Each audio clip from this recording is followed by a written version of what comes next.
Ao final de cada missa, nós ouvimos, muitas vezes sem prestar atenção, o prólogo do Evangelho de São João, que é uma síntese dos efeitos da Eucaristia na nossa alma, pois pela comunhão, Nosso Senhor desce à nossa alma e a inunda da luz sobrenatural da graça, aumentando a nossa filiação divina, estreitando a nossa união ao bom Deus, que é nosso Pai.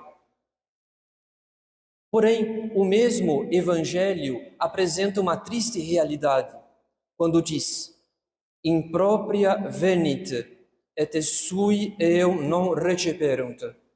Isto é, veio para o que era seu, mas os seus não o receberam.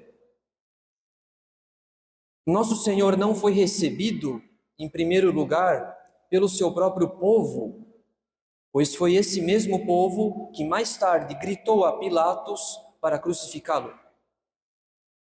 Mas há uma outra categoria de homens que não recebeu Nosso Senhor. Essa segunda categoria não tem as mesmas origens de sangue, mas tem a mesma filiação sobrenatural. Ou seja, são os batizados, que receberam o dom da filiação divina e integram o seu corpo místico, que é a Igreja. Nós também, caros fiéis, não recebemos Nosso Senhor.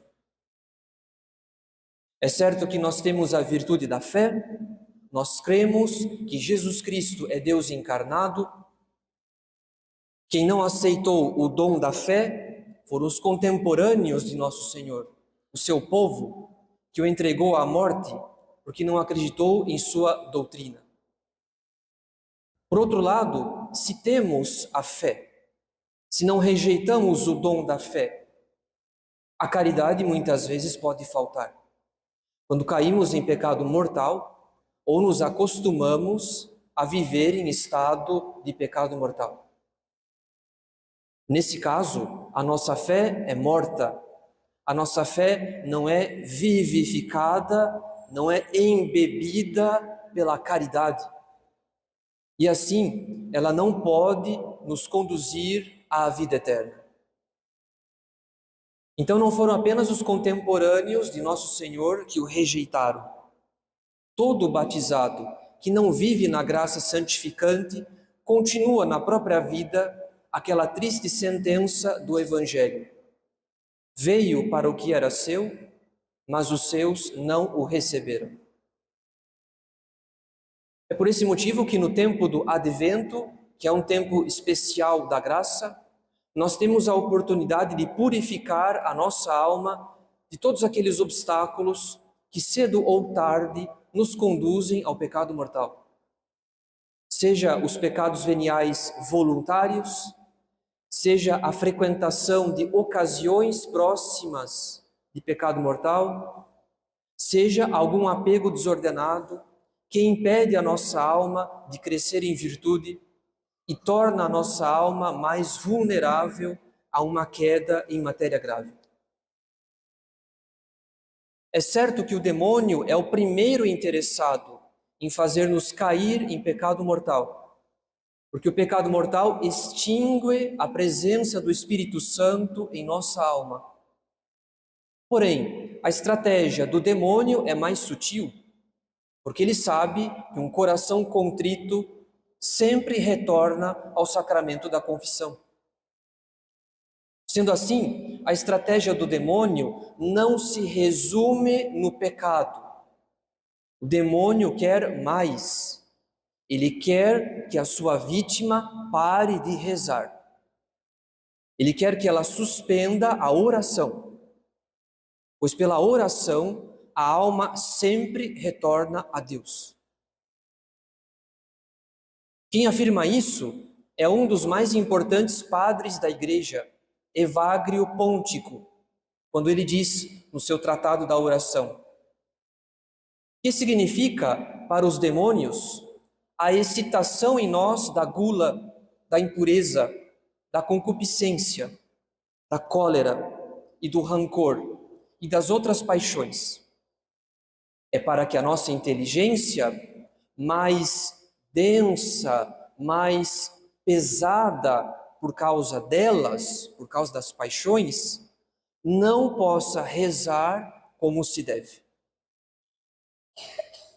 Em outras palavras, caros fiéis, se o demônio nos tenta por esse ou por aquele pecado capital, pouco importa. O seu objetivo é sempre o mesmo, é suspender a respiração da alma, que é a oração. A estratégia do demônio é simples. As paixões desordenadas cegam a inteligência e a alma não se sente mais atraída pelos bens divinos. O excesso de apego ao mundo torna a alma pesada. E a oração, a vida de oração, se torna um fardo para alguém que não aspira mais à santidade. Então, o principal alvo do espírito diabólico é sempre a oração. Todo o esforço do demônio consiste em suspender a respiração da alma, que é a oração. Se ele tenta por um pecado capital ou por outro, pouco importa. O que mais importa é tornar a alma pesada, densa, de apego ao mundo, para que ela pare de rezar. Ora, nós não somos anjos. Nós temos uma alma racional, mas nós temos também um corpo. E como já sabemos, gratia non tollit naturam, isto é, a graça não tolhe a natureza, como ensina Santo Tomás.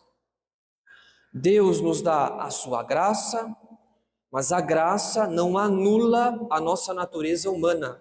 Pelo contrário, ela a aperfeiçoa sem a destruir. Nós continuamos perfeitamente aquilo que somos antes e após o batismo.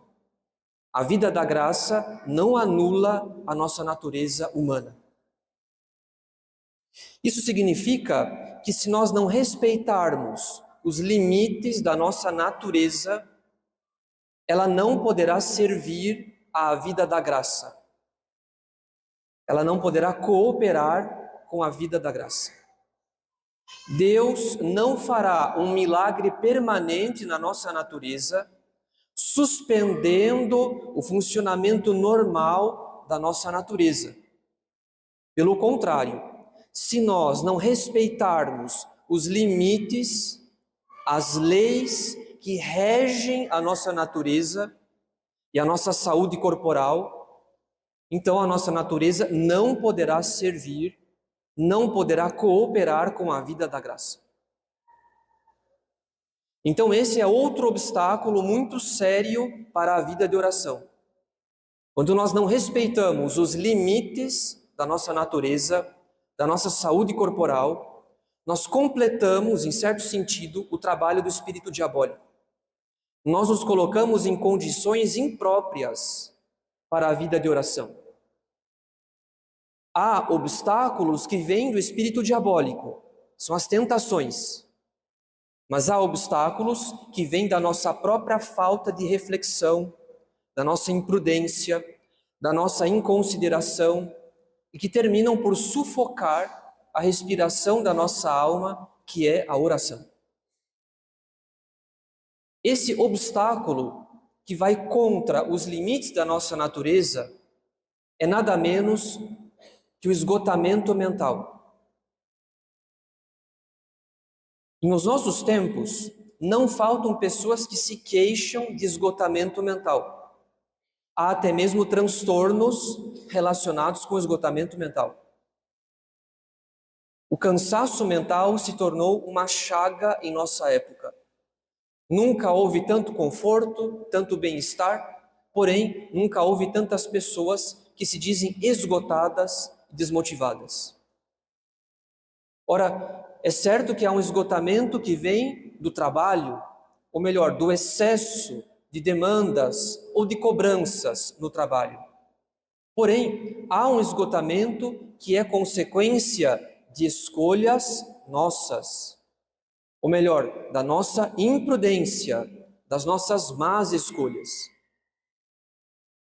Afinal de contas, caros fiéis, nós todos temos um smartphone, nós todos temos um celular. A maioria de nós também tem uma ou várias redes sociais. E nós sabemos que a arquitetura das redes sociais foi pensada para prender o usuário ao máximo.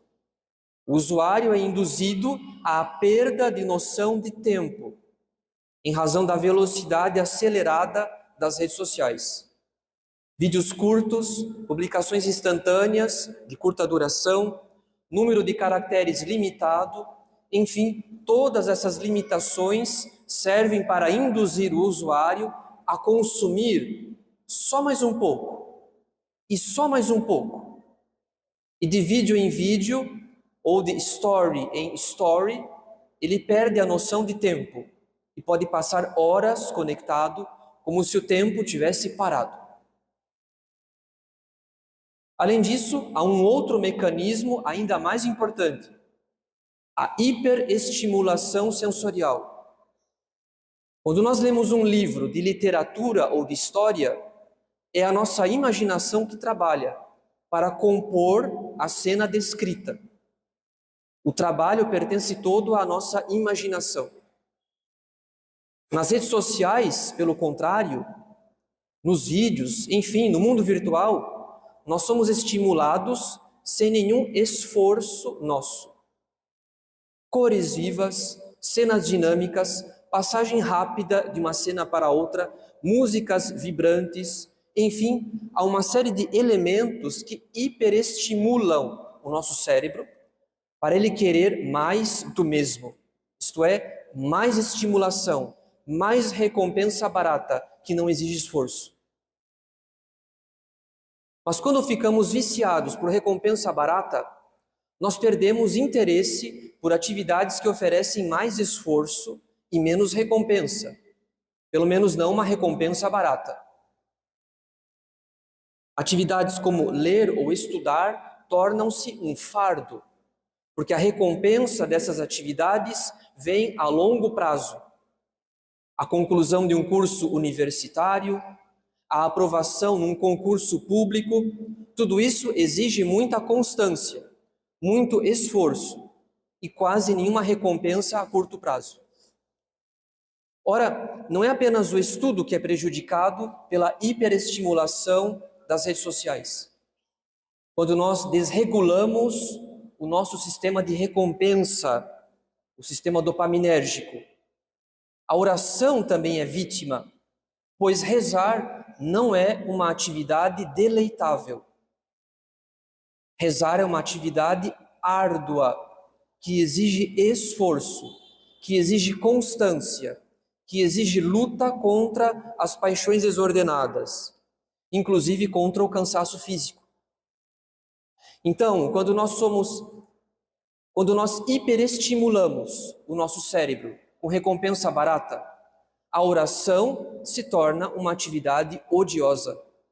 Nós adquirimos uma certa repulsa pela oração, porque ela significa esforço, atenção sustentada, constância, reflexão e nenhuma garantia de recompensa barata. Na verdade, caros fiéis, a hiperestimulação do mundo virtual tem um preço alto para o nosso cérebro, para a nossa natureza. Nós não somos apenas recompensados com tanta estimulação. Esse prazer barato nos desregula. Nós somos prejudicados no exercício das nossas capacidades intelectuais. Afinal de contas, o nosso cérebro tem uma capacidade limitada de processamento de informações.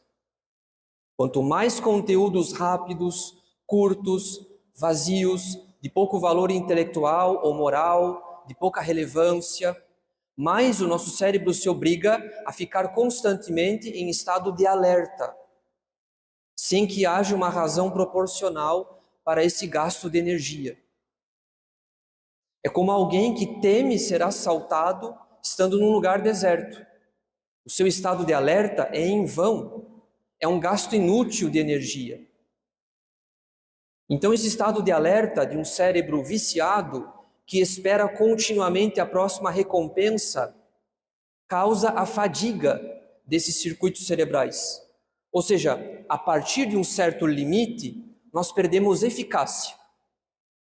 Nós caímos no estado de fadiga, que se revela especialmente, que aparece especialmente em atividades mais elevadas, como o estudo ou a oração. Portanto, caros fiéis, rolar conteúdos na tela do celular pode parecer uma atividade ingênua, uma diversão inocente, talvez sem pecado nenhum. Porém, o acúmulo de hiperestimulação é a causa direta do esgotamento mental. Nós não conseguimos processar tantos vídeos, tantas postagens, tanta variação de cores, de sons, de conteúdos, sem chegar ao esgotamento da nossa capacidade de foco e atenção. Pelo contrário, esse excesso de estimulação diminui o nosso rendimento em atividades árduas, como o estudo ou a oração, e aumenta a sensação de estresse, de cansaço, de esgotamento. Além disso, nós temos uma outra rede de neurônios responsável pela consolidação das nossas memórias, que costuma estar ativada quando estamos refletindo ou simplesmente com a mente desocupada. Mas, como a hiperestimulação das redes sociais põe o nosso cérebro em estado contínuo de alerta, como nós viciamos o nosso cérebro por recompensa fácil e barata, essa rede neural se atrofia e as nossas memórias não são consolidadas. Então pensemos bem, caros fiéis, quantos bons livros de vida espiritual nós já lemos e quão pouco nós conseguimos reter desses livros. Se nós não damos trégua ao nosso cérebro, se não existe um tempo de descanso para tanta estimulação, o trabalho de consolidação das memórias não se conclui e tudo é perdido. Assim como a lembrança desses conteúdos curtos e rápidos também é perdida, porque eles sobrecarregam a nossa atenção. Eles também não serão lembrados. Mas isso não é tudo. A dinâmica das redes sociais é perigosa, não apenas porque sobrecarrega a nossa capacidade de atenção. Pior que isso, essa dinâmica, a dinâmica das redes sociais, é o exato oposto da dinâmica da meditação e da leitura orante da palavra de Deus, a Lectio Divina. Todo aquele que pretende entrar na via da oração mental, a meditação, ou então na leitura meditada da Sagrada Escritura, a Lectio Divina, essa alma precisa ruminar uma verdade sobrenatural ou uma passagem da Sagrada Escritura. Ou seja, ela precisa ler com atenção, ler pausadamente, ler e reler diversas vezes, ler e refletir e comparar com outras verdades de fé ou com outras passagens da Sagrada Escritura. Em outras palavras, o modo pelo qual uma alma pratica a oração mental ou a Lectio Divina é um modo de foco sustentado no mesmo objeto, de atenção sustentada no mesmo objeto, até se extrair desse objeto toda a riqueza espiritual que ele contém. A meditação é uma obra da graça, não há dúvidas. É Deus que ilumina a nossa inteligência para que possamos conhecê-lo e amá-lo mais. Porém, a nossa natureza, a nossa inteligência coopera com a graça através do trabalho da nossa atenção e da nossa reflexão. Sem o nosso trabalho, não há oração e não há Lectio Divina. E à medida que uma alma adquire o hábito da oração mental, a graça age de tal forma nessa alma que ela vê as realidades eternas com um olhar cada vez mais simples. Ou seja, a sua oração se torna uma atenção simples e amorosa em Deus, um olhar simples e amoroso em Deus. Essa alma mais avançada não necessita mais de tanto esforço para fazer oração. Ela vê a Deus com um olhar simples. O próprio Deus infunde nessa alma uma contemplação simples e suave das realidades sobrenaturais. Agora, o que fazem as redes sociais? O exato oposto. Elas nos distraem o dia todo. Elas nos sobrecarregam com conteúdos quase infinitos, que disputam a nossa atenção até o esgotamento mental. Em resumo, a graça aperfeiçoa a nossa atenção para que ela seja capaz da contemplação. Enquanto que as redes sociais, em excesso, nos tornam incapazes de foco sustentado. Então não é de se admirar que um católico pouco mortificado nessa matéria sofra com tantas distrações durante a oração, ou simplesmente sinta repulsa pela oração da manhã e da noite, quando é sempre mais fácil perder tempo com redes sociais. Quando Nossa Senhora e São José foram a Belém para o recenseamento, diz o Evangelho que não havia espaço para eles na hospedaria. E assim, Nosso Senhor nasceu entre os animais e foi posto na manjedoura. Hoje, caros fiéis, Nosso Senhor não tem espaço em nossa memória e em nossa imaginação. Hoje estamos dispersos. Há uma quantidade quase infinita de conteúdos que disputam pela nossa atenção. Hoje, nós não pensamos mais em Nosso Senhor ao longo do dia. Não fazemos mais o exercício da presença de Deus. Pensamos nas bobagens que assistimos. E essas bobagens vêm nos atormentar durante a oração, como assaltantes, furtando a nossa atenção, quando deveríamos estar imersos na presença de Deus. Há pessoas que postam e comemoram as centenas ou milhares de minutos de música que ouvem ao longo do ano. Mas o preço de centenas ou milhares de minutos perdidos nas redes sociais ou simplesmente ocupados com música é que nós não paramos quando bem queremos. Esse é o preço. Nós não passamos de uma atividade para outra como se nada tivesse acontecido.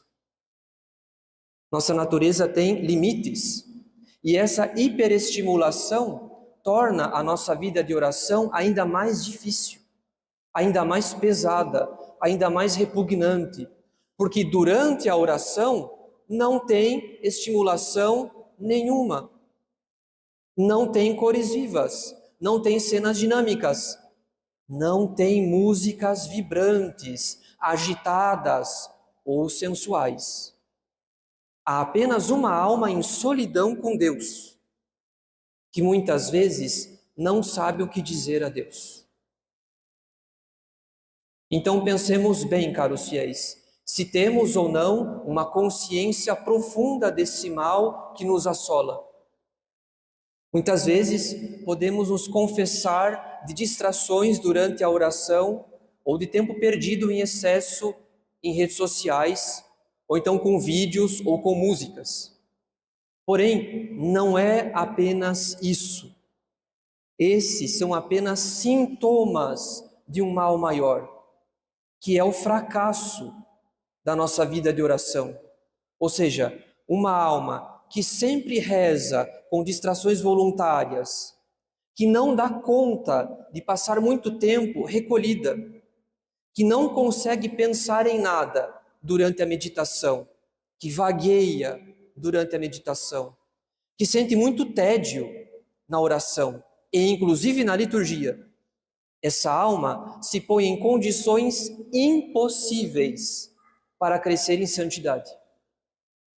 Enquanto ela permanecer assim, é impossível crescer em santidade. Se a dinâmica das redes sociais é o exato oposto da dinâmica da meditação e da leitura orante da palavra de Deus, então não temos alternativas. Ou somos mortificados, ou não seremos nunca almas de oração. Não há uma terceira via. Ou nós respeitamos os limites da nossa natureza, porque nós não somos máquinas, moderando tudo aquilo que possa nos distrair em excesso ou nos esgotar até muito tarde da noite, ou nós estaremos sempre indispostos e esgotados para a oração. Não é apenas o demônio com suas tentações que ataca a nossa vida de oração. Nós mesmos, com nossa falta de mortificação, somos responsáveis pelo fracasso da nossa vida interior. Então, todo católico que deseja com sinceridade a santidade, que deseja de todo o coração a santidade, precisa estabelecer resoluções concretas, claras e firmes para frear um vício que é o maior obstáculo para a vida de oração. A oração é a respiração da alma. Uma alma que não se esforça para rezar se põe na via da própria condenação. Veio para o que era seu, mas os seus não o receberam.